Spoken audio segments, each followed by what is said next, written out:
ಸೋರ್ತಾ ಇದೆ. ಆಮೇಲೆ ಬಾಗಿಲುಗಳಿಲ್ಲ, ಡೋರ್ಗಳು, ಕಿಟಕಿಗಳು ಇಲ್ಲ. ಆಮೇಲೆ ಅಲ್ಲಿ ಒಳಗಡೆ ಬಂದು ನೀರು ಬರ್ತಾ ಇದೆ, ಅಲ್ಲೇ ಆರಾಧನೆ ಮಾಡಬೇಕು. ಈ ರೀತಿ ಒಳಗಡೆ ನೀವೆಲ್ಲ ಇಷ್ಟು ಮೋಸ ಮಾಡ್ತಾರ ನಮ್ಮನ್ನ. ನೀವು ನಮಗೆ ಅಭಿವೃದ್ಧಿ ನಿಗಮ, ಕ್ರೈಸ್ತ ಅಭಿವೃದ್ಧಿ ನಿಗಮ ಬೇಕು ಅಂತಲೇ ಎಷ್ಟೆಲ್ಲ ಹೋರಾಟ ಮಾಡಿ ತಗೊಂಡಿದ್ದು ಈ ಒಂದು ಉದ್ದೇಶಕ್ಕೋಸ್ಕರ. ಅದಕ್ಕೋಸ್ಕರ ಇವರನ್ನು ನಾವು ಕರಿತೀವಿ ಅಸಮರ್ಥರು. ಅಸಮರ್ಥರು ಅಂದರೆ ಇವ್ರ ಕೈಲಿ ಆಗಲ್ಲ. ಇವರು ಈ ಕಮಿಟಿ ಅಂತ ಟೋಟಲ್ ಡಿಸಾಲ್ವ್ ಮಾಡಿ, ಈ ಡಿಸಾಲ್ವ್ ಮಾಡಿಬಿಟ್ಟು ನೀವು ಒಂದು ಹೊಸ ಕಮಿಟಿನ ಮಾಡಬೇಕು. ಯಾರಿಗೆ? ನಾವು ಮಾನ್ಯ ಮುಖ್ಯಮಂತ್ರಿಗಳು, ನಾವು ಡಿ ಕೆ ಶಿವಕುಮಾರ್ ಅವರಿಗೆ ನಾವು ಇದನ್ನ ಆಮೇಲೆ ಶಂಬ್ಲಾ ಇಕ್ಬಾಲ್ ಮೇಡಮ್, ಪ್ರಿನ್ಸಿಪಲ್ ಸೆಕ್ರೆಟರಿ, ನಾವು 2 ಸಲ ನಾವು ಲೆಟರ್ ಕೊಟ್ಟಿದ್ದೀವಿ. ಇದಕ್ಕಿಂತ ಮುಂಚೆ ನಾವು ಇಲ್ಲಿ ಬಂದು ಏಕಾಏಕಿ ಬಂದು ಕುತ್ಕೊಳ್ತಾ ಇಲ್ಲ. ಯಾರು ತಪ್ಪು ತಿಳಿಬಾರ್ದು. ನಾವು ಏಕಾಏಕಿ ಬಂದು ಇಲ್ಲಿ ಕುತ್ಕೊಳ್ಳಿಲ್ಲ. ನಾವು ಪ್ರೆಸ್ ಮೀಟ್ ಮಾಡಿದ್ವಿ, ಇವ್ರ ವಿರುದ್ಧವಾಗಿ ಪ್ರೆಸ್ ಮೀಟ್ ಮಾಡಿದ್ವಿ. ಆ ಟೈಮ್ನಲ್ಲೂ ನಮ್ಮನ್ನ ಕರೆದು ಬಿಟ್ಟು ಬನ್ನಿ ಮಾತಾಡ್ತೀವಿ ಅಂತ ಹೇಳಿಲ್ಲ. ಅದ್ರ ಜೊತೆಗೆ ಡಿ ಕೆ ಶಿವಕುಮಾರ್ ಸಾಹೇಬರಿಗೆ, ಸಿದ್ದರಾಮಯ್ಯ ಸಾಹೇಬ್ರು ಮುಖ್ಯಮಂತ್ರಿ ಇದ್ದಾಗಲೂ ಡಿ ಕೆ ಶಿವಕುಮಾರ್ ಸಾಹೇಬರು, ನಮ್ಮ ರಾಜೇಂದ್ರ ಪ್ರಸಾದ್ ಸಾಹೇಬ್ರಿಗೂ ನಾವು ತಗೊಂಡೋಗಿ ಲೆಟರ್ನ ಕೊಟ್ವಿ. ಆಮೇಲೆ ಪ್ರಿನ್ಸಿಪಲ್ ಸೆಕ್ರೆಟರಿ ಶಂಬ್ಲಾ ಇಕ್ಬಾಲ್ ಮೇಡಮ್ ತಗೊಂಡೋಗಿ ಕೊಟ್ವಿ. ಒಂದಲ್ಲ 2 ಸಲ ತಗೊಂಡೋಗಿ ಕೊಟ್ವಿ. ಆದರೆ ನಮಗೆ ನಮ್ಮ ಈ ಲೆಟರ್ಗಳು ಇದೆಯಲ್ಲ, ಇಲ್ಲಿವರೆಗೂ ನಮ್ಮ ರಿಪ್ಲೈ ಬರಲಿಲ್ಲ. ಇದೇನಾದ್ರೂ ಬೋಂಡಾ ಬಜ್ಜಿ ಮಾರಕ್ಕೇನಾದ್ರೂ ಕಟ್ಕೊಡೋಕೇನಾದ್ರೂ ಆ ಲೆಟರ್ಗಳು ಹೋಯ್ತಾ, ಇಲ್ಲ ಡಸ್ಟ್ಬಿನ್ ಅಲ್ಲಿ ಕೈ ಒರ್ಸಕ್ಕೇನಾದ್ರೂ ಹೋಯ್ತಾ ಗೊತ್ತಿಲ್ಲ. ಇಲ್ಲಿವರೆಗೂ ನಮಗೆ ರಿಪ್ಲೈ ಬರಲಿಲ್ಲ. ಇಲ್ಲಿವರೆಗೂ ನಮ್ಮನ್ನು ಕರೆದು ಬಿಟ್ಟು ನಮ್ಮ ಏನಾಗಿದೆ, ನಾವೇನು ದೂರುಗಳನ್ನ, ನಾವೇನು ಇವರು ವಿರುದ್ಧವಾಗಿ ಆರೋಪ ಮಾಡ್ತಾ ಇದೀವಿ, ಇದ್ರ ಗುರುತ್ವವಾಗಿ ಇವರು ಮಾತಾಡಲಿಲ್ಲ.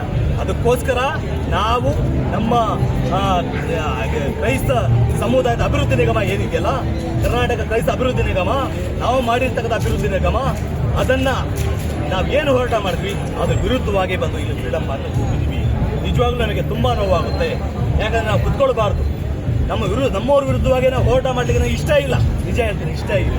ಆದರೆ ಸಮುದಾಯ ಅಭಿವೃದ್ಧಿ ಆಗಬೇಕಾದ್ರೆ, ಸಮುದಾಯ ಇವತ್ತು ವ್ಯವಸ್ಥಿತವಾಗಿ ಆರ್ಥಿಕವಾಗಿ, ಸಾಮಾಜಿಕವಾಗಿ, ಶೈಕ್ಷಣಿಕವಾಗಿ ಬಲಗೊಳ್ಳಬೇಕಾದ್ರೆ ನಾವು ಸಮುದಾಯನ ಎಚ್ಚರಿಸುವಂಥ ಕಾರ್ಯ, ಸಮುದಾಯದಲ್ಲಿ ಯಾರ್ಯಾರು ಡಿಪಾರ್ಟ್ಮೆಂಟ್ ಅಲ್ಲಿ ಇದ್ದಾರೆ ಅವ್ರನ್ನ ಎಚ್ಚರಿಸುವಂಥ ಕಾರ್ಯ ನಾವು ಮಾಡಲೇಬೇಕು. ಅದಕ್ಕೋಸ್ಕರ ಅಖಿಲ ಭಾರತ ಕ್ರೈಸ್ತ ಮಹಾಸಭೆಯರು ನಾವಿಷ್ಟೆಲ್ಲ ಹೋರಾಟ ಏನು ಮಾಡ್ತಾ ಇದೀವಿ, ನಾವು ಸುಮಾರು 8 ವರ್ಷದ ಸತತವಾಗಿ ಏನು ಹೋರಾಟ ಮಾಡ್ತಾ ಇದೀವಿ, ಅದಕ್ಕೋಸ್ಕರ ನಾವು ಹೋರಾಟ ಮಾಡ್ತಾ ಇದ್ದೀವಿ. ಅದಕ್ಕೋಸ್ಕರ ಮಾನ್ಯ ಡಿ ಕೆ ಸಾಹೇಬರು ಇದನ್ನ ನೀವು ದಯವಿಟ್ಟು ಈ ನಮ್ಮ ಮನವಿನ ತಗೊಳ್ಳಿ. ಆಮೇಲೆ ಏನಿವತ್ತು ಫ್ರೀಡಂ ಪಾರ್ಕಲ್ಲಿ ಇಷ್ಟು ಜನ ಕೂತಿದ್ದೀವಿ, ಒಂದು 500 ಜನ ಇದ್ದೀವಿ. ಇವತ್ತೇನೋ ಪ್ರೊಟೆಸ್ಟ್ ಮಾಡ್ತಾರೆ, ಸಾಯಂಕಾಲ ಹೋಗ್ತಾರೆ, ಯಾರು ನೆನೆಸ್ಬೇಡ್ರಿ. ಇದು ಬಹಳ ದೊಡ್ಡ ಹೋರಾಟ ಆಗುತ್ತೆ. ಜಿಲ್ಲಾ ವ್ಯಾಪಿ ಹೋರಾಟಗಳಾಗುತ್ತೆ. ತಾಲೂಕು ಮಟ್ಟದಲ್ಲಿ ಕುತ್ಕೊಳ್ತೀವಿ. ದಂಡಾಗಿ ನಾಳೆ 1000 ಜನ ಇಲ್ಲಿ ಬಂದು ಫ್ರೀಡಂ ಪಾರ್ಕ್ ಅಲ್ಲಿ ಬಹಳ ದೊಡ್ಡ ಹೋರಾಟ ಮಾಡಬೇಕಾಗುತ್ತೆ. ಇನ್ನೊಂದು ನಮಗೆ ಬಹಳ ನೋವೇನಂದ್ರೆ, ಕ್ರೈಸ್ತರು ಕಾಂಗ್ರೆಸ್ ಪಕ್ಷದ ಪರವಾಗಿ ಓಟ್ ಹಾಕಿದ್ದೀವಿ. 100ಕ್ಕೆ 99% ಕಾಂಗ್ರೆಸ್ ಪಕ್ಷದ ಪರವಾಗಿ ನಾವು ಬೆಂಬಲ ಕೊಟ್ಟಿದ್ದೀವಿ. ಆದರೆ ಅದೇ ಸರ್ಕಾರ ಏನು ಕ್ರೈಸ್ತ ಅಭಿವೃದ್ಧಿ ನಿರ್ಮಾಣ ಮಾಡಿದ್ದೀರಿ, ನೀವು ದಯವಿಟ್ಟು ದಯವಿಟ್ಟು ಈ ಅಧ್ಯಕ್ಷಗಳಿದ್ದಾರೆ, ಅಧ್ಯಕ್ಷರು, ಉಪಾಧ್ಯಕ್ಷರು, MD ದಯವಿಟ್ಟು ನೀವು ತೆಗೆದುಬಿಟ್ಟು ಬೇರೆ ಒಂದು ನೂತನ ಒಂದು ಕಮಿಟಿನ ಮಾಡಿ ನೀವು ಅವರಿಗೆ ಅವಕಾಶ ಕೊಡಬೇಕು. ಆಮೇಲೆ ನಮ್ಮ ಸಮುದಾಯ ಅಭಿವೃದ್ಧಿ ಆಗಬೇಕು. ಅದಕ್ಕೋಸ್ಕರ ನಮ್ಮ ಹೋರಾಟ ಇದೆ. ಅದಕ್ಕೆ ನಮ್ಮ ಸಮುದಾಯಕ್ಕೆ ನಮ್ಮ ಒಂದು ಮನವಿಗೆ ದಯವಿಟ್ಟು ಸ್ಪಂದನೆ ಕೊಡಬೇಕಂತ ಹೇಳಿ ಈ ಮೂಲಕ ತಮಗೆ ಈ ಮಾಧ್ಯಮದ ಮೂಲಕವಾಗಿ ನಿಮಗೆ ಕೈ ಜೋಡಿಸಿ ನಾವು ಮನವಿನ ಮಾಡ್ಕೊಂಡು ಥ್ಯಾಂಕ್ ಯು.